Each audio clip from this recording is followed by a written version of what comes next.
Hey good morning friends, welcome back to our channel नन Bhabhi study vlog. I hope आप सभी बहुत ही अच्छे होंगे और अपनी प्रिपरेशन एक अच्छी तरीके से कर रहे होंगे और अपनी लाइफ में अपने आप को खुद को मोटिवेटेड रखना बहुत ही ज़्यादा ज़रूरी है। इसलिए आप सुबह उठ के खुद को एक ऐसे ज़ोन में रखिए कि आप डिमोटिवेट ना हो पाएँ, क्योंकि अगर आप एक पल के लिए भी डिमोटिवेट होते हैं, तो आपका पूरा दिन हो सकता है खराब चला जाए, आपकी पढ़ाई ना हो पाए। तो अगर आप एक एस्पिरेंट हैं, तो अगर आपका एक दिन भी जाता है, तो उससे काफ़ी कह सकते हैं पढ़ाई डिस्टर्ब हो जाती है। आप देख रहे हैं सुबह आज नॉर्मली हम लोग का पार्क जाना, टहलना, योगा वो सब कंप्लीट किया हम लोगों ने और खाना-पीना बना के, नाश्ता बना के और नाश्ता करके और फर्स्ट लॉट के लिए हम बैठ गए थे।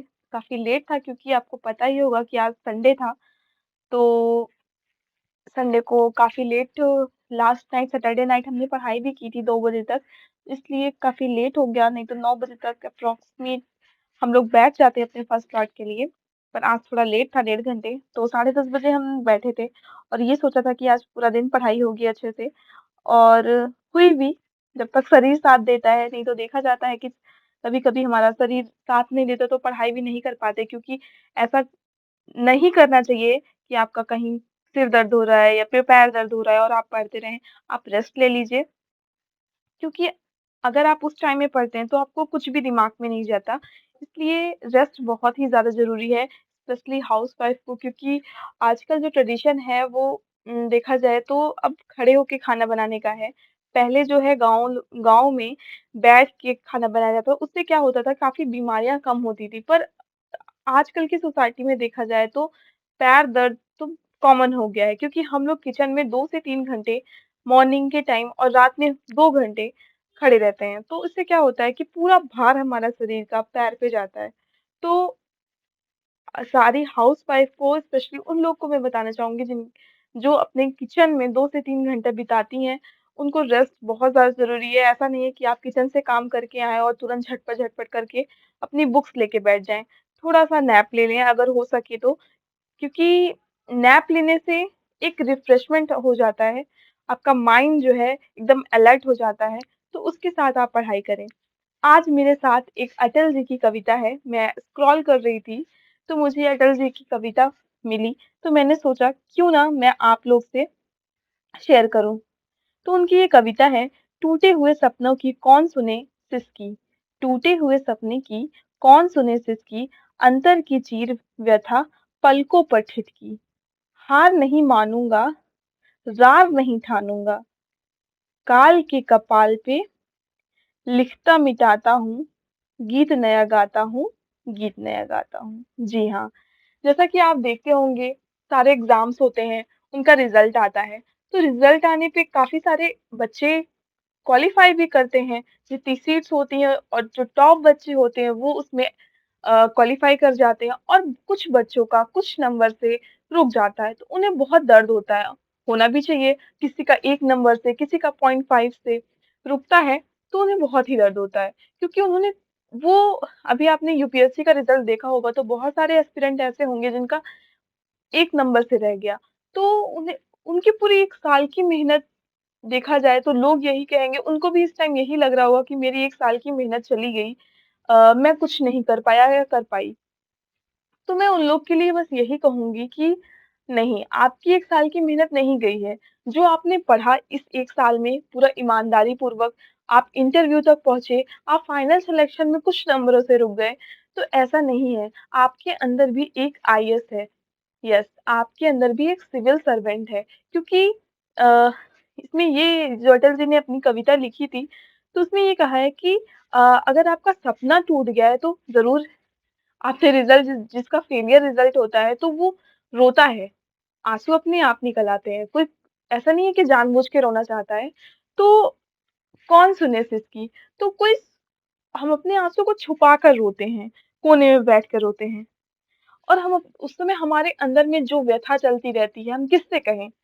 कोई हमें सुनने वाला नहीं, हो सकता है आपके क्लोज़ आपका जो फ्रेंड हो, उससे आप शेयर करें, वो आपको समझे, जो आपको समझता हो, आपके फैमिली मेंबर में भी कोई हो सकता है, आपके फ्रेंड सर्कल में भी हो सकता है। तो उनसे आप शेयर करिए। मैं यही कहूँगी कि अकेले मत घुटिए, क्योंकि ये सारी चीज़ें जो प्रॉब्लम होती है लाइफ़ की, उसे हमें शेयर करने से, मेरे साथ तो ऐसा है कि अगर मैं शेयर कर लेती हूँ, तो काफ़ी हल्का फ़ील होता है और ऐसा लगता है कि एक भार कम हो गया। और अपने आप को कभी हार मत मानने दीजिए। अगर आपका कुछ पॉइंट से रुका है, तो ऐसा नहीं है कि आपकी पूरी मेहनत खराब हो गई। एक नई राह निकालिए, बहुत सारी चीज़ें हैं। ऐसा नहीं है आप अपना नेक्स्ट अटेम्प्ट मत ट्राई करिए, करिए, ज़रूर करिए, पर यूपीएससी नहीं तो कुछ और भी सही। ज़रूरी थोड़ी ना है कि अब यूपीएससी में जितनी भी सीट्स हैं, सारे बच्चे तो नहीं आ पाएँगे ना जितने बच्चे कॉम्पिटिशन कर रहे हैं। तो बस मैं यही कहूँगी, आपने पढ़ाई की उस लेवल की, तो आपके अंदर अगर आप अच्छे तरीके से प्रिपरेशन कर रहे हैं, तो आपके अंदर एक सिविल सर्वेंट है।